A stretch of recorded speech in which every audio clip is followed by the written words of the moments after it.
Okay. So dito sa ating example kanina, meron tayong dalawang input. Okay. Tapos again, base doon, dapat parehas 1 yung kanyang input signal para magkaroon tayo ng 1 na output. So paano ba siya magiging, o ano bang itsura niya pag naging ano siya, PLC program? So wag muna kayong mabother ha kung hindi niyo masusundan, lalo yung iba baka nagbukas ng ano,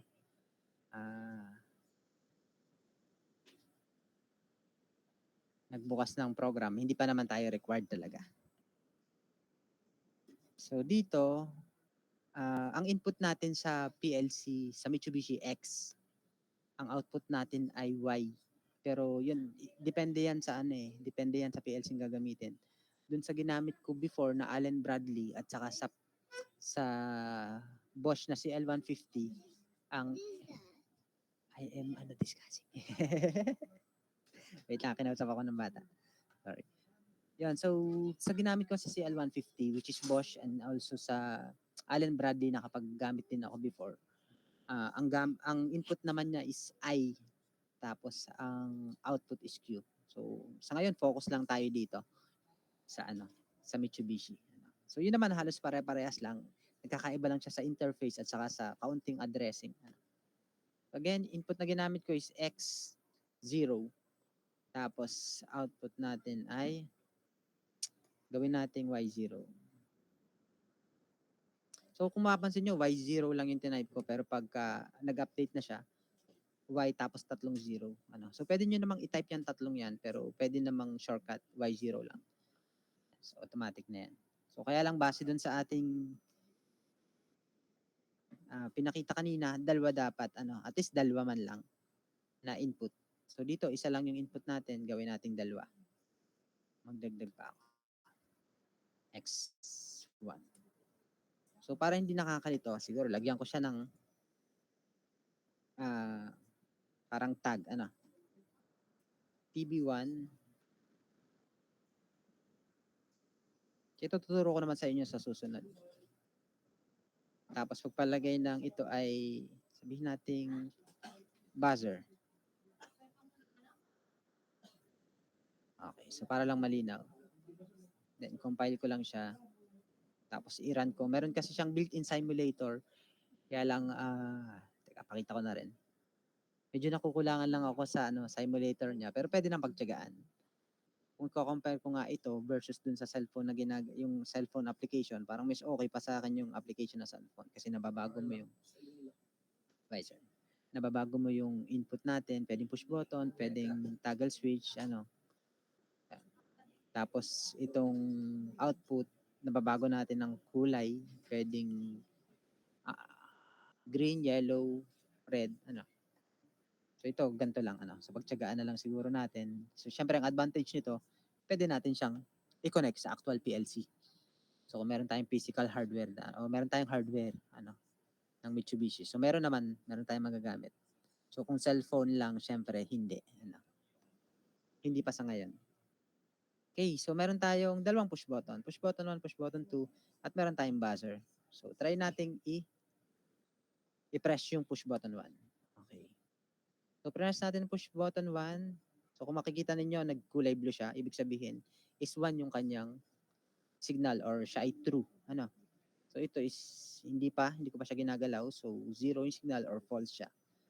So mapansin natin dito, itong Y0 output natin, wala siyang naging pagbabago. So paano pag parehas? Okay. So I hope nakita ninyo, nagkaroon siya ng kulay dito sa side na to. So ibig sabihin na energize yung buzzer natin. So actually, pwede nyo siyang imagine na parang itong dalawa, itong side na tong vertical na to is power lines na para para ma-energize to, kailangan magkaroon ng continuity. So, subukan kong patayin to o i-switch off to. Magkakaroon tayo ng open contact. So, kung imagine mong may dumadaloy na kuryente, hindi siya magtutuloy. Kaya, itong PLC ladder diagram, pwede tayong gumawa kahit sa scratch lang kahit sa papel Kasi kaya nating imaginein, kung simple lang yung program natin. Kaya nating imagine, magpo-proceed ba or hindi. Nung inopen ko yung push button 1, na-de-energize yung para sa buzzer. Okay. So, try ko ulit siyang i-energize. Ayan. So, umilaw ulit yung buzzer. So, which means na kailangan parehas. Press ko tong push button 1, hindi enough. Push button 2 lang, hindi enough. Kailangan parehas masatisfy. Which is, yun yung nasa sa atin. Parehas 1 yung input, parehas, magiging 1 yung output. Okay. So, I hope clear naman yun sa atin. So, next. So, paano naman yung OR gate function? So, gawa na lang ako ng bago dito sa baba. Tapos, gamit ako ng ibang address. So, pansinin nyo, i-type ko siya ng x2. Yan. Pero x002 yung lumabas. Tapos, lagay ulit ako ng output. Gawin ko naman siyang y1. Or lagay ko na siya ng y001. Yan. So, wala namang problema kung i-type mo siya ng ganun or shortcutin mo lang y001 or y1. Okay. Pero hindi pa ito enough kasi yung ating OR gate, base sa ating example, meron tayong at least dalawang input. Input A and input B. Okay. So, base dito, basta merong isa na signal na maging true or magkaroon ng 1 signal sa input, automatic ang output natin ay 1. Okay. So, dito kulang pa kasi isa lang yung nilagay natin. So, label natin siya. Switch 1. Switch na lang lagay ko. Switch 1. Tapos, sabihin na natin to na ilaw, light bulb.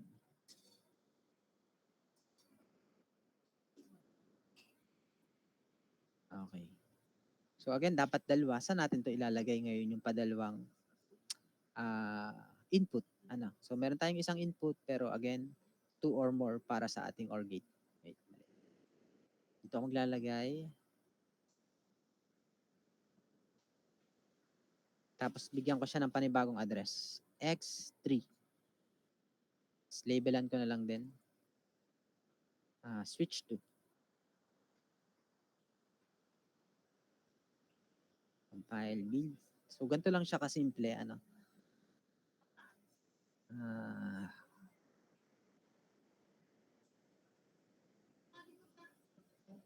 So, itong simulation na to, parang ang ginagawa niya, kunyari, nilalagay niya sa PLC.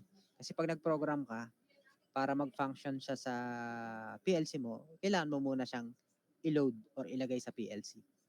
Yung iba nalilito, teka, after ko mag-program, habang-haba, pero nung niran ko yung PLC, wala namang naging pagbabago. Kasi, nag-program ka sa computer, pero hindi mo siya iniload.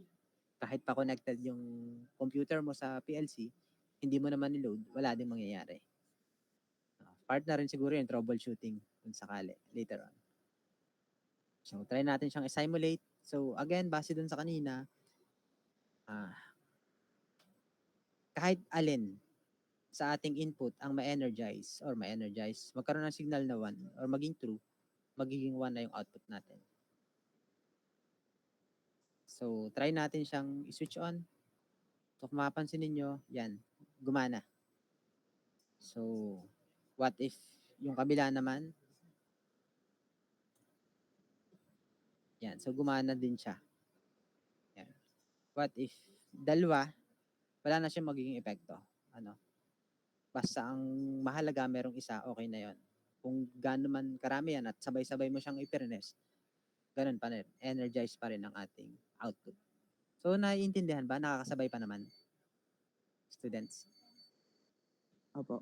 Ayan. So, I hope nakikita niyo yung relationship ng ano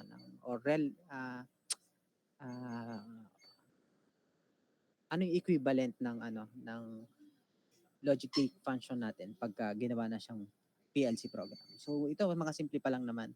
Siguro last example ko na is yung sa NAT. Kasi yung mga susunod, magiging part na yun ng activity. Kaya na yung papagawin ko ng XOR, NAND, at saka yung NOR. Pero madali lang naman yun. Probably papagawa ko sa inyo lahat para meron kayong pwedeng balikan pag nakalimutan ninyo. Again, magiging part ng assignment yun, pero probably next week ko na siya ipagawa. Okay,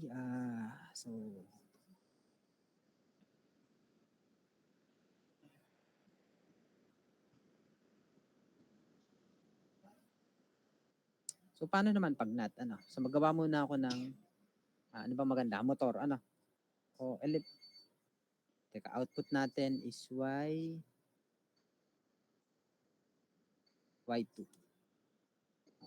So pangalanan ko lang siya. Pagpalagay ng sabihin na natin ito ay teka. Ito ay escalator. Parang example ko kanina.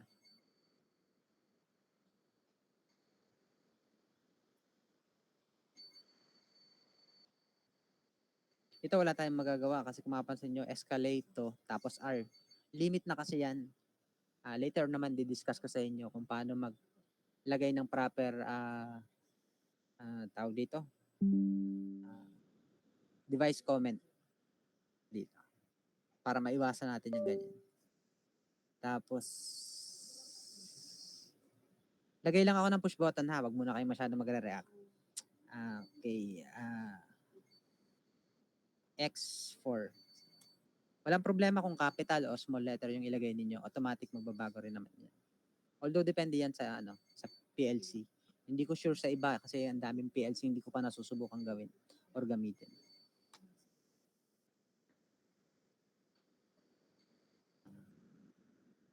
So dito mas maganda makabisado nyo to, may mga shortcut key.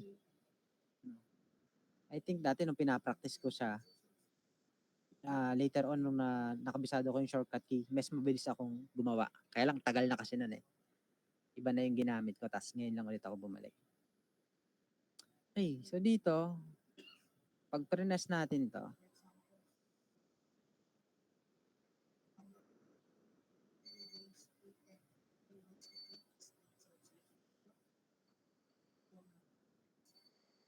ito lang yung tingnan natin, itong number 6, Pag prines natin to, mag-on siya. So pagka, yan, makikita nyo, tanggalin ko muna. So nakakulay blue siya, so ibig sabihin, ito kulay blue rin, gumana siya. Pero hindi ito ang not function na pinag-uusapan natin. Ang not function is pag 0 yung input, dapat output natin is 1 or kung yung push button natin, hindi natin siya pinepress, dapat gumagana yung output natin. Pero dito, hindi eh. Pag hindi natin prines, hindi gumagana. Pag prines natin, saka gagana. So, paano natin gagawin siya not function? Okay. So, ito yung gagamitin nating symbol. X4 pa rin. Yan. Mm-hmm.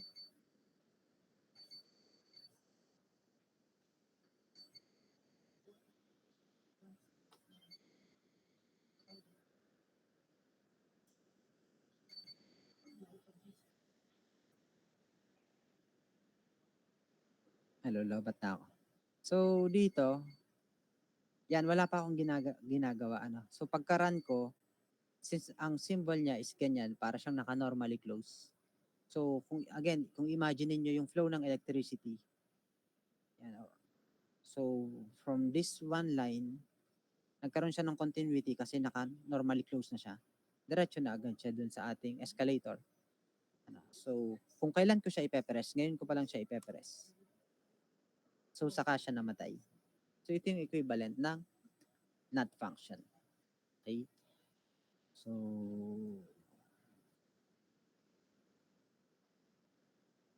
I think yun lang para dito sa part na to. Kasi this is one of the agenda na gusto kong i-discuss sa inyo.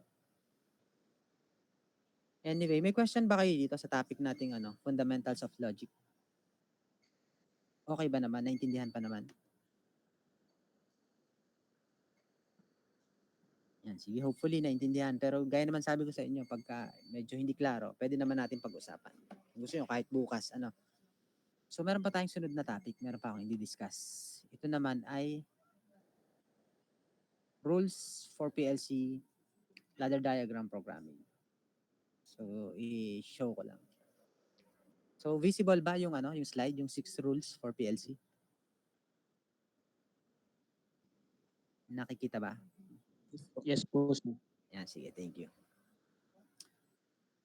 Okay, so ito kinapture ko sa ano sa internet kasi hindi lahat ng material is nagpo-provide ng ganito or ang dami ko nabasa walang ganito. Pero malaking tulong para may initial idea na tayo, parang meron tayong do's and don'ts pagka magpo-program. Okay, so basic introduction lang ano. So PLC natin, syempre meron tayong mga input devices at yung PLC is yung mag-ooperate ng control logic functions natin, i-update niya yung output kung ano yung dapat mangyari based sa pagbabago sa inputs. So yung PLC natin, pwede tayong mag-program through 5 different ways. Ano? Although nakakategorize siya na meron tayong textural language at saka graphical language. Yung textural, yung parang magtatype tayo ng code, parang magtatype tayo. Ano, tinatype natin yung program. Yan. So meron tayong instruction list at saka structured text. Tapos meron namang graphical. So meron tayong graphical representation. So katulad ng isa, ladder diagram. Yung pinakita ko sa inyo, ladder diagram yun. Merong functional block diagram at saka sequential flowchart. So previously, nung handle ko tong PLC, ang focus naman talaga namin is ladder diagram. Ano, ito naman talaga yung parang minimum requirements na dapat matutunan para sa basic PLC or fundamentals of PLC programming. Okay. Although naging additional ko dun sa previous, again, na hinandle ko na PLC is instruction list. Isinama ko siya. Kaya lang, yung ginamit ko kasi doon is CL150. So habang inaaral ko kung paano gamitin, natutunan ko rin kung paano gumawa ng mag-program gamit ang instruction list. Ngayon, since bago to, hindi ko alam kung alin ba yung pwede kong idagdag. Kung may instruction list din ba, or baka functional block diagram, sequential function flowchart. So that will be additional na lang siguro sa ating lesson kung sakaling may maiidagdag ako. Pero again, ang focus natin sa ngayon is ladder diagram. Kasi dyan naman nag-start yung PLC. Galing siya sa relay ladder logic or paglagay ng electrical ladder diagram. Parang doon nakabase itong PLC program natin. Okay, so bakit ba siya tinawag na ladder?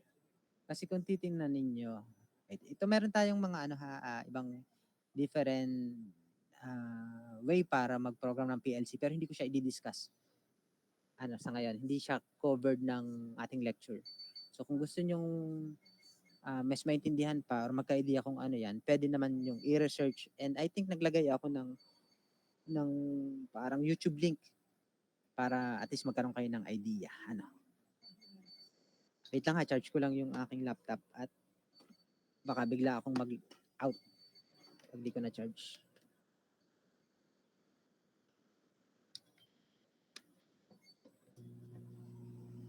Ayan.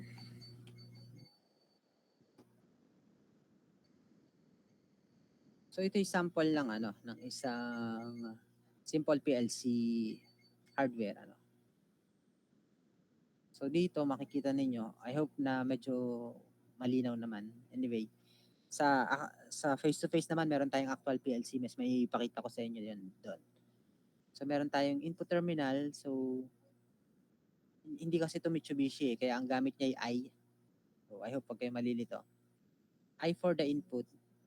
Although itong I na to, digital input. Tapos A is analog input. Tapos dito naman yung output terminal. So Q naman yung ginamit niyang address. So again, dito tayo maglalagay kung may switches tayo, kung may push button, kung may sensors, dito natin ilalagay sa input terminal o dito natin siya i-connect o itatap. Output naman kung may motors, kung may fans, kung may valves, so dito naman natin siya i-connect o i-terminate. So bakit siya tinawag na ladder diagram? So yung basic talagang program, mukha siyang hagdan. May vertical, tapos meron siyang diagonal. Yan. So, parang hagdan. Although, mostly naman yung mga program ng PLC, hindi talaga ganyan kasimple.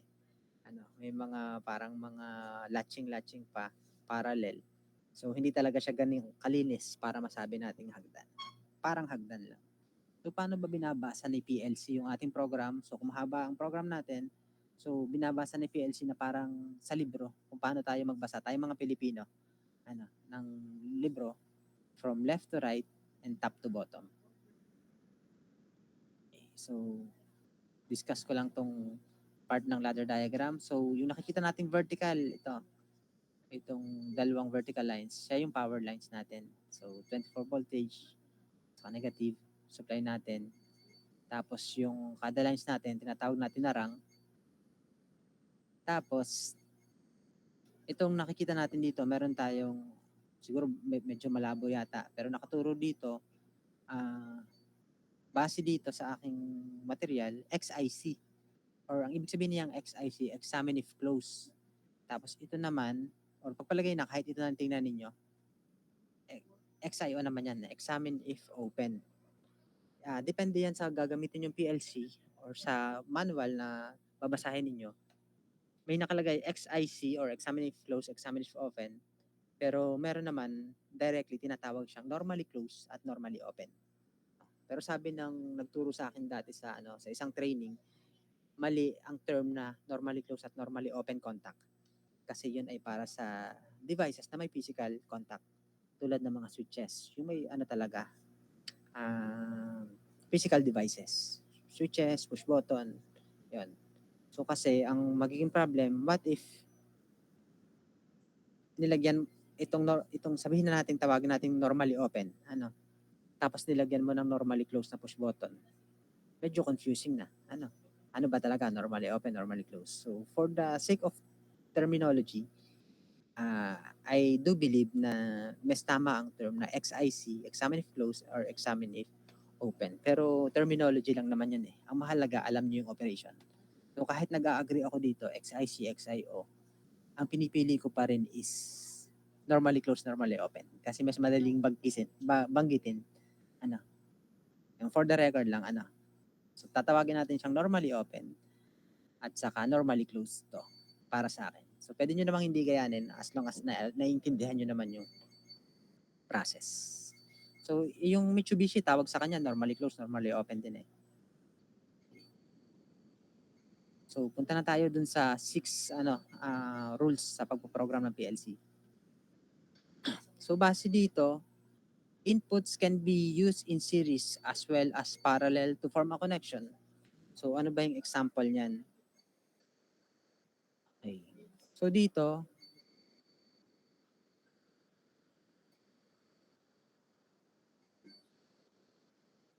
ayan. So, meron tayong dalawang input na naka-series. Clear ba? Gets naman na naka-series ta, di ba? Meron bang may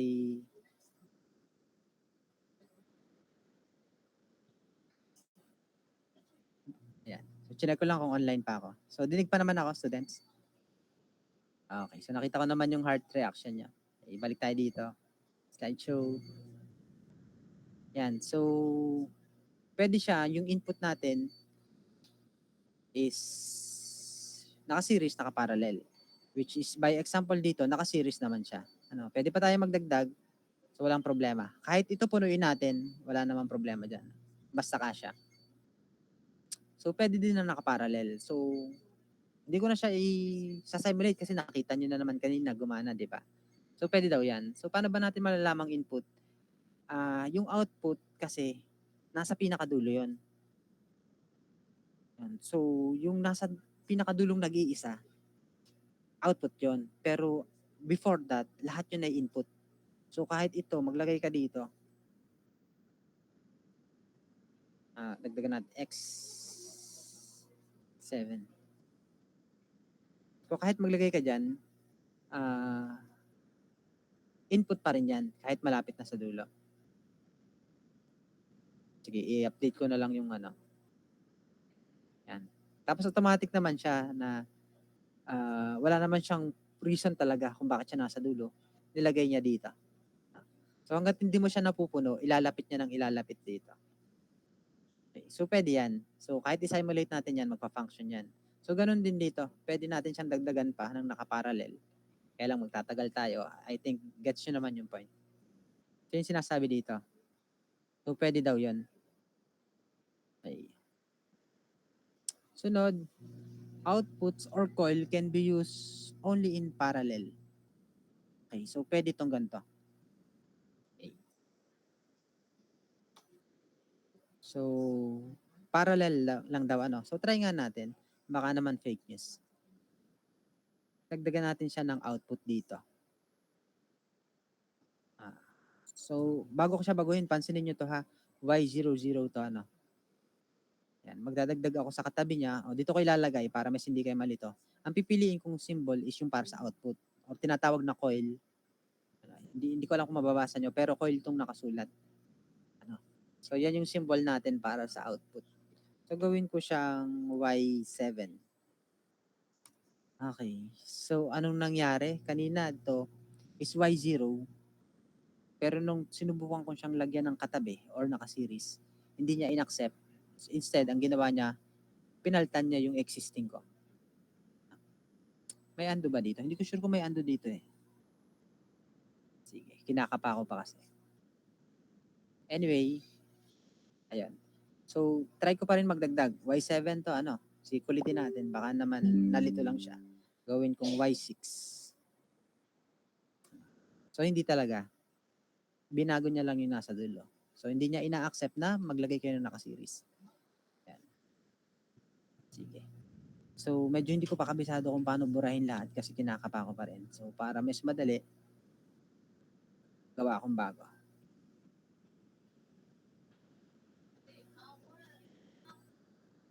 Okay.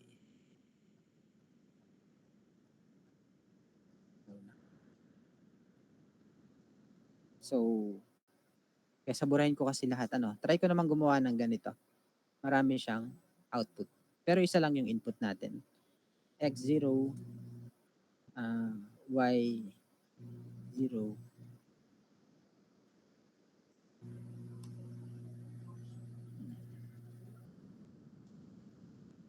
Y1,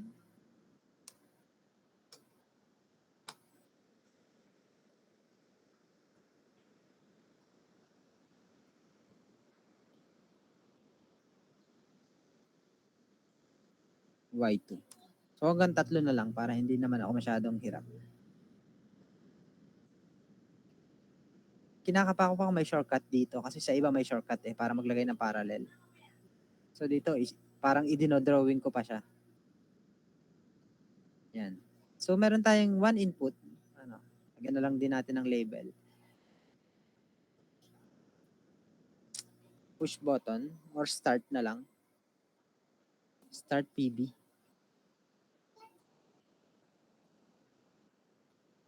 Tapos, syempre iba-iba to ano. Gawin natin yung una, light. Yung padalwa, gawin nating alarm. Tapos yung patatlo ay motor. Ano, may motor na aandar. Try natin siyang compile, view.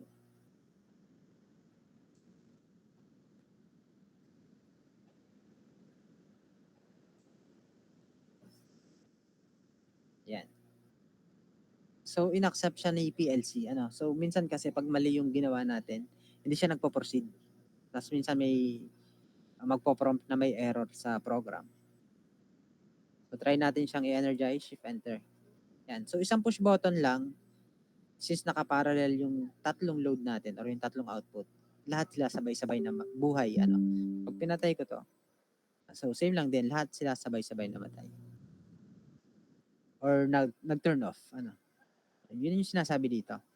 So yung output natin, kahit anong gawin ko, hindi siya malagyan ng output dito. Pero nang naka-series, pero pag parallel, okay siya. Tinanggap siya. Dati nung ano, lalo nung pandemic, naghahanap pa ako ng yung mga website-based na PLC programming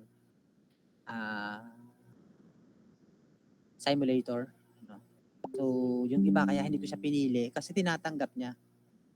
So, sa ibang simulator, which is, again, website-based naman yun for the sake ng lecture lang, kaya lang maraming error. So, yun yung mga criteria ko. Sa cellphone, may mga tinatry din ako. Yan. So, pagka mukhang hindi siya parang ina-accept niya kahit mali, edi pumipili ako ng mas less yung error. Pero we can expect kasi pag sa cellphone, hindi niya kayang tapatan talaga kung ano yung actual. Kasi maliit na application lang naman. So ano pa ba? Nakalagay, one input can be used multiple times in one program. Ano? One input address ang tinutukoy dyan. Kasi kung mapapansin nyo dito, I1, I1 at saka I1. Pero magkakaiba. Ano? So, paano ba? Gawa na lang ulit ako ng bago. Mas mahirap magbura. Pero pag nagets ko naman, pag nakapakon na yung parang may magde-delete siya ng marami, i-share ko din naman sa inyo.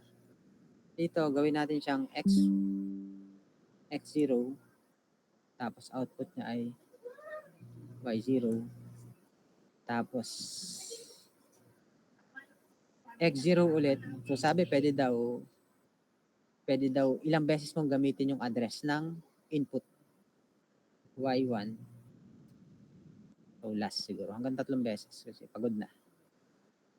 x0, tapos y2. Ano? So lagyan ko na lang din ng label.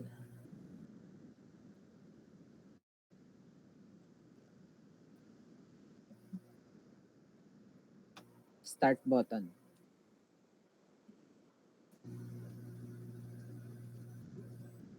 Okay.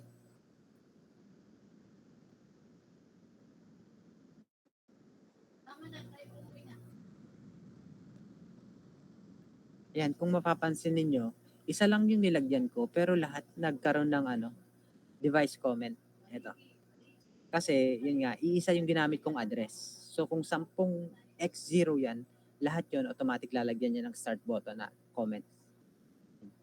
So, ito hindi ko na lang lalabelan, pero I hope you see na magkakaiba siya. Sabihin natin ilaw, motor, at saka alarm. So, one push button lang yung ginamit ko. Yan, try natin siyang i-compile. Tapos, ay, sorry, hindi ko pa pala siya.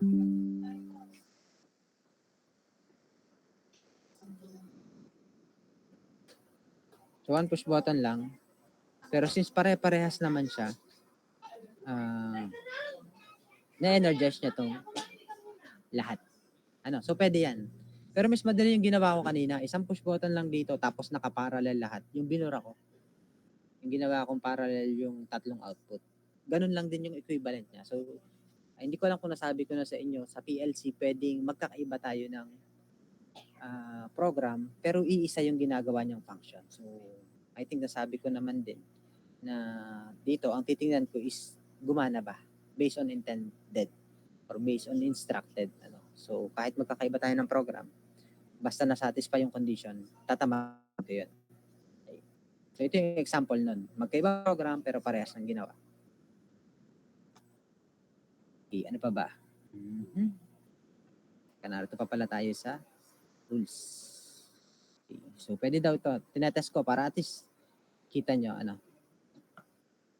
yung output address natin, which is dito Q, so sa atin Y ang gagamitin natin, is hindi pwedeng gamitin ng maraming beses. Isang beses lang siya para dito. So, unlike dito sa input natin, ilang beses kung ginamit yung X0. Pero dito, what if subukan kung gamitin lahat ay Y0. Update ko lang siya ulit. Although itong part na to yung I think pinaka-tricky part. Okay. So, i-update ko to Y0, Y1, pero sabi ko nga, hindi pwedeng pare-parehas. What if gawin natin pare-parehas? So, Y0. Tapos, baguhin ko na ulit. Y0 ulit. Okay. So dito, para magkaroon tayo ng distinction, babaguhin ko naman yung input natin. Ano, para lang mapakita natin, ano ba yung magiging epekto niya. X1, X2. Okay. So, sir, sabi niyo hindi pwede, ano. Pero ano mangyayari pag kinompile natin? Dito kasi sa compile, parang dyan chinecheck kung may error ka ba sa program mo. Try natin. Tapos, ngayon, wala naman siyang naging error. Ano? Hide ko lang to. Nakaharang. So, wala naman siyang nilabas na error. So, tinanggap. Ano? So, parang tama naman. Ano? So, try natin siyang i-simulate. Okay. So, bago ko siya i-press, i-analyze natin. Paano ba natin ma-energize itong Y0? Pagpalagay ng ilaw to, paano natin siya pamapailaw? Pwede nating i-press itong X0, iilaw yan. X1, iilaw din dapat. X2, iilaw din. So, kahit alin dyan, pwede dapat magamit. So, try natin i-simulate. Ngayon ko pa lang to matetesting ng gantong setup. So, excited din akong malaman kung ano maging effect. Simulate. So, dito dapat makikita na may error eh. Close. Pero tinanggap niya. Nag-proceed. So, try ko siyang, since narito na, buhayin ko siya dito. Shift and run. So, nabuhay lahat kasi isa lang naman siya. Try natin siya. Try natin dito. Walang nangyari. 'Di ba? Which is dapat mabuhay siya. Kasi may continuity tayo dito. Kung ito yung power supply natin, connected sa push button, dapat yung load natin or yung output natin may energize, pero hindi. So, try natin dito. Ayun, so wala rin nangyari. Try natin itong dalawa, walang nangyari. So, dito, kasi kanina nung nag-discuss ako, ang trinay ko dalawa lang. Yun. Dun sa padalwa lang siya gumana. Ngayon, nung ginawa kong tatlo, sa patatlo lang siya gumana. So ngayon, ang conclusion ko, based on my observation, is kung ano yung pinakahuli mong nilagay, yun lang yung mare-recognize niya. I think dito. Ngayon. So, sir, ano bang problema? Kung tinanggap naman ni PLC, di dapat din na natin pakialaman. Mahirap kasi pag yan ang naging error nyo sa inyong pagpo-program, lalo pagka-complex. Kasi dito, akala nyo mapapagana siya, pero inulit nyo na pala yung address, which is hindi dapat. So, ngayon, may intended kayong dapat mag-function siya pag nag-press tong button na to or may na-sense tong sensor, pero hindi. Ang hirap i-troubleshoot niyan pagka mahaba na. Bago mo pa makita na may nagkaparehas pala. Kaya sabi ko, medyo tricky ang part na yan. So, depende sa PLC. I think nung sa CL150, nung ginawa naman namin na ganito, pinagdoble, nagbiblink siya continuously. Parang yun yung pinaka-bug niya. Yun, okay pa yun. Parang may indicator ka pa eh. Na bakit yun na-andap-andap. Ito, gumana siya sa isa pero sa dalawa hindi. Mas mahirap tong i-check. Yan. So, tandaan nyo, hindi pwede yan. So, kung tanggapin man yan ni PLC, ang hirap niyang i-troubleshoot. Pagka mahaba na. Ito, maigsi lang kasi kaya madali lang. Okay. So, stop. Balik tayo. Pagod na ako.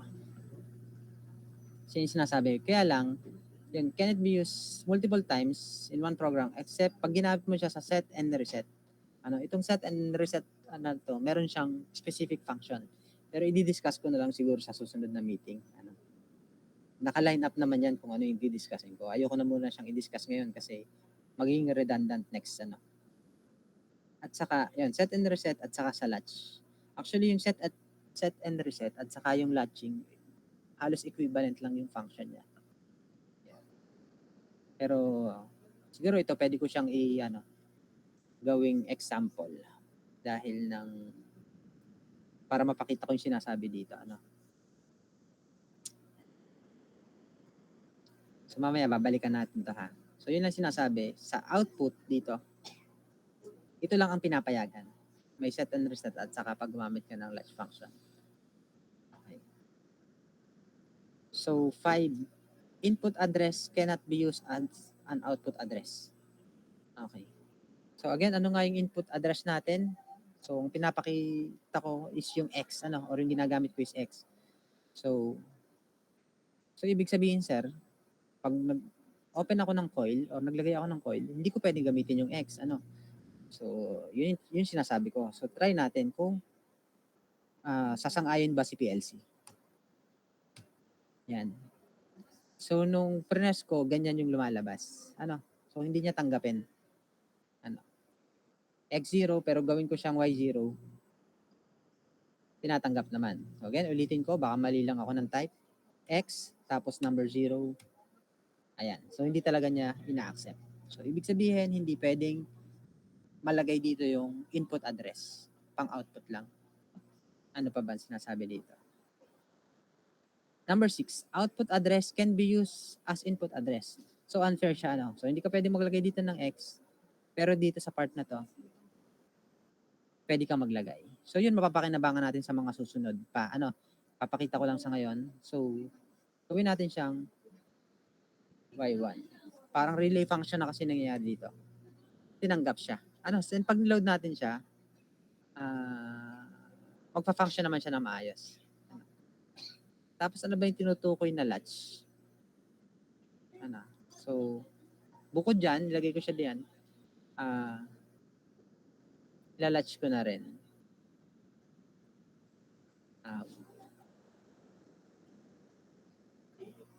Y0.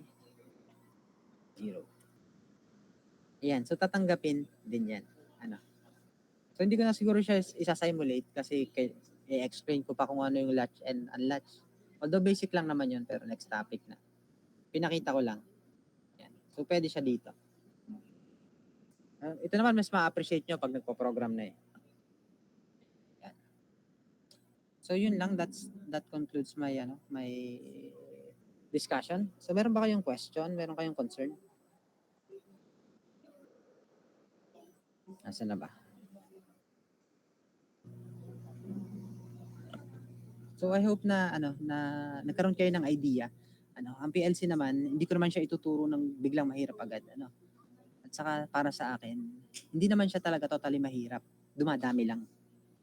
Syempre habang dumadami, effort mo, mas kailangan mas magbigay ka ng effort. At saka troubleshooting pag may mali, medyo mas matrabaho.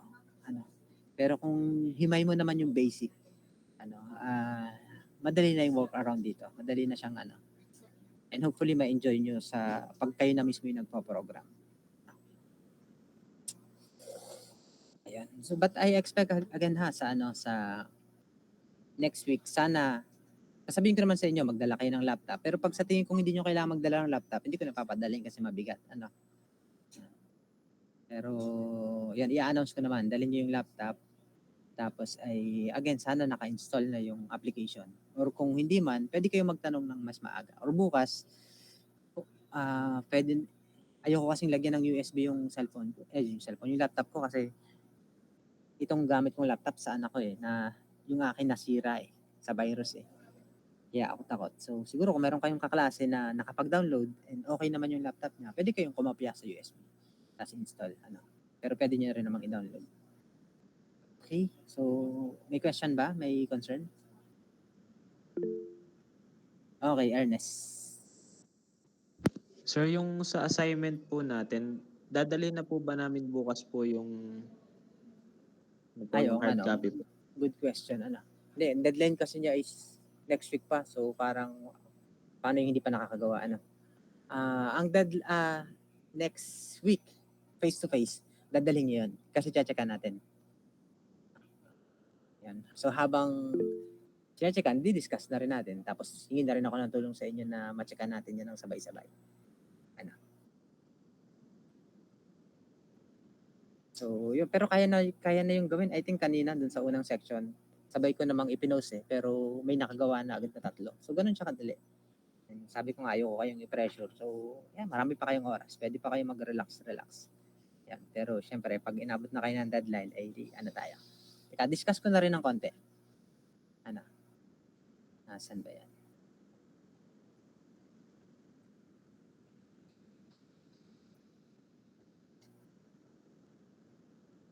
Assignment. Para lang alam ng karamihan. Yan. So, meron lang akong pinost na yan, Boolean expression. Tapos, ito-drawing nyo lang yung equivalent ng logic gate. And then, dito naman sa kabilang side, so, nakadraw yung logic gate. Ilagay nyo naman yung equivalent Boolean expression. So, bawat isa dyan ay 4 points. So, I think this is total of 10 points. 10 points. 10 item. Total of 10 items. So, 40 points. Kaya lang, sir, bakit 43? So, kung makita nyo, 43. So, yan. Pag na-perfect nyo yun, 40 points. Pero, ito yung sinabi ko pag pasa kayo ng maaga. 24 hours before deadline.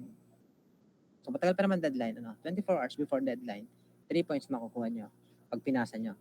Before that, Pero, pag inabot na kayo ng deadline, sabihin na natin, hindi lang malinaw dito, pero less than 24 hours sa deadline, 2 points.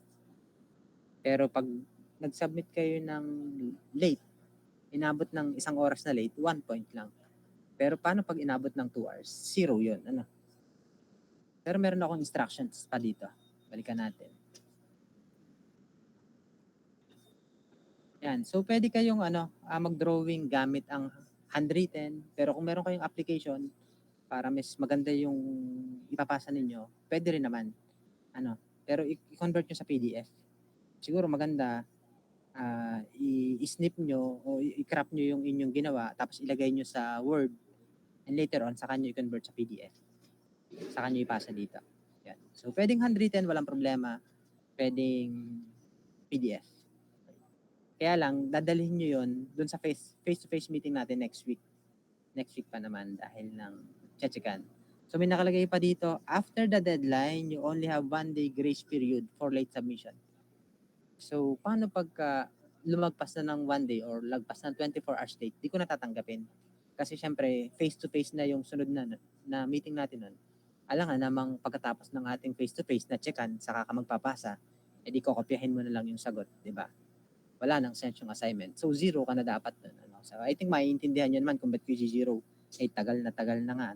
Kung titingnan natin, may nakapagpasa na. O, ilan ba nagpasa? 3 na lang yung nagpasa. So, ganun siya kadali, siguro, para sa iba. Ayan. So, may question pa? Sino ba? Sige, si Edralyn. Sir, kailangan na po ba ang laptop bukas? Hindi pa naman. Hindi pa Sige kasi po. magdi-discuss pa ako ng Pinag-iisipan ko pa nga paano ko i-discuss kasi gusto ko sana recitation, kaya lang kakapusin tayo sa oras. Ano pa ba? Pero siguro expect nyo rin kung hindi man tayo yun. Again, hindi na siguro ako magkakaroon ng recitation na may points, pero hopefully magkaroon pa rin tayo ng interactive discussion. Yung magtatanong ako, may sasagot. Wala naman akong ipapahiya. Para lang tayo ay hindi parang monotonous o parang isa lang ang nagsasalita. At least lahat tayo gising. Saka iba pag may engagement. Pag may engagement, mas marami kayong understanding. Baba. Siguro may problem dito na walang laptop. Hindi ko kasi kayo mapipilit kung wala talaga. Ang nakikita kong isang way doon is gagamit kayo ng application sa cellphone. Ayun. Kung walang-wala talaga, pero mas ma-appreciate nyo kasi pag laptop. Kayo din ang parang medyo lugi. Lalo na pag nagkaroon ng group activity, baka medyo maging burden ka sa kasama mo dahil hindi ka marunong sa laptop, pero marunong ka sa phone, sa application. So kung wala talaga magagawa, for the meantime, pwede naman kung marunong kayo nung iba, kung nakapag-explore na kayo, I think PLC for me yata or kung ano mang makikita nyo, pwede nyo naman gamitin. Pero kaya lang, hindi ko kayo mag-guide doon kasi hindi ko naman pwedeng aralin lahat ng alternatives. Pero kung gusto nyo yung macro PLC, may tutorial naman ako kung paano gamitin yun. Yun, pwede nyo gamitin na guided by me. Checkan ko pa rin naman yung activity nyo kung yun lang talaga yung kaya nyo i-provide. Yan. Yun. Sayang nga lang. Kasi pagka by group na at saka pag yung program kailangan nating ilagay sa actual PLC, hindi ka na makaka-relate. Manonood na lang. So hopefully magawa ng paraan kung sakaling sa ngayon hindi kaya makapag-provide. Pwede namang humiram, baka naman may magpapairam habang hindi ginagamit. So ayun lang. So kung wala nang questions, wala nang concerns, so wala na ba? Okay na ba? Yan. So may natitira pa tayong time. So yung time na yon gamitin nyo para sagutan yung assignment. Baka mamaya tapos na kayo, wala na kayong paproblemahin. Okay. So yun lang. So thank you very much for attending. So I hope naintindihan nyo naman yung lesson ngayon. So class dismissed. Pwede na kayo mag-leave. Thank you po. Okay, Thank thank you, you. sir. Sir. Thank you po, sir. Thank you, sir.